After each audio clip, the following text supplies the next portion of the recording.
Assalamu alaikum wa rahmatullahi wa barakatuhu. Akatundutundu kaffe ak'omunaana tugenda kwejjukanya ku mpisa ez'okulya n'okunywa. Ekisooka okunaaba mu ngalo. Ekyokubiri okugamba bismillah.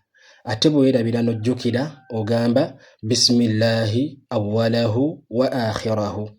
Ekyokusatu okuliisa n'okunywesa ddyo.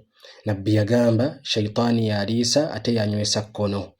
Ekyokuna okulya emmere kulya okumpi.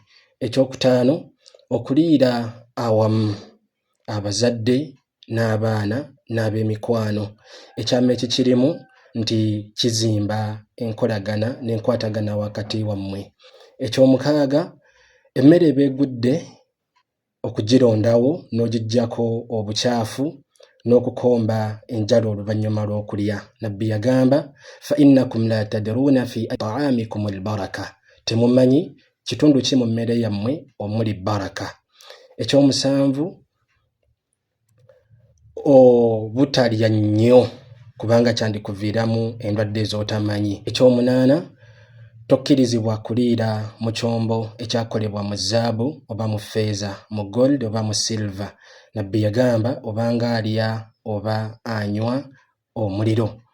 Ekyomwenda okusoma edduwa eno okugamba alhamdulillahi alladhi at'amani hadha wa razaqanihi min ghayri hawlin minni wala quwwatin.